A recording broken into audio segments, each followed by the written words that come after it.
നമ്മുടെ അമ്മമാരൊക്കെ എന്താണ് കറി വെക്കുന്നത് ചിന്തിക്കുമ്പോഴായിരിക്കും അവരിങ്ങനെ നോക്കി വരുമ്പോൾ വൻപയർ കണ്ണിൽപ്പെടുന്നത്.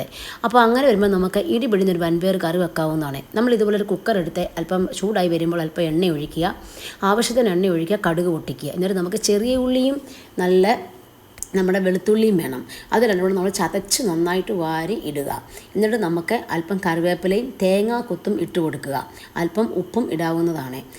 ഇതെല്ലാം നന്നായിട്ട് മൂത്ത് വരുമ്പോഴത്തേക്കിനും നമുക്ക് തേങ്ങാക്കൊത്ത് ഇടുമ്പോൾ നമ്മുടെ വൻപയർ നല്ല ടേസ്റ്റ് കിട്ടും കേട്ടോ. ശേഷം നമുക്ക് ഇച്ചിരി മഞ്ഞൾ പൊടി, ഇതിനകത്ത് കുരുമുളക് പൊടി ഇച്ചിരി ഏറെ ഇടുക, കാരണം ഗ്യാസൊക്കെ എടുക്കാതിരിക്കാൻ വേണ്ടി. പിന്നെ അല്പം മുളക് പൊടി, ഇത് മൂന്നും മാത്രം മതി. ഇത് നന്നായിട്ട് മൂത്ത് വരുമ്പോഴേക്കും നമ്മൾ കഴുകി വാരി വെച്ച വൻപയർ ഇട്ട് കൊടുക്കുക. വൻപയറൊക്കെ കുതിർത്തവരാണെങ്കിലും അത് വാരി വെച്ച് ഇതുപോലെ ഇട്ട് കൊടുക്കാവുന്നതാണ്. അതിനുശേഷം വേണമെന്നുണ്ടെങ്കിൽ അല്പം ഉപ്പും കൂടെ ഒഴിക്കുക. എന്നിട്ട് ഒരു അര ഗ്ലാസ് വെള്ളമോ ഒരു ഗ്ലാസ് വെള്ളമോ മാത്രം ശകലം ഒഴിച്ചാൽ മതി. എന്നിട്ട് നമ്മൾ ഇതെല്ലാം ഇളക്കി കുക്കർ അടച്ച് ഒരു 2 വിസിൽ വിടുക. നിങ്ങൾ കുതിർത്തവരാണെങ്കിൽ 2 വിസിൽ മതി, അല്ലാതാണെങ്കിൽ ഒരു 3-4 വിസിൽ വിടണം. ഇടിപിടി നമ്മുടെ വൻപയർ കറി റെഡിയായി കിട്ടും. ഭയങ്കര ടേസ്റ്റുമാണ് കഴിക്കാൻ. നമ്മുടെ കുട്ടികൾക്ക് എല്ലാവർക്കും ഇത് ഇഷ്ടപ്പെടും. നിങ്ങളെല്ലാവരും ഈ രീതിയിൽ ഉണ്ടാക്കി കൊടുക്കുക.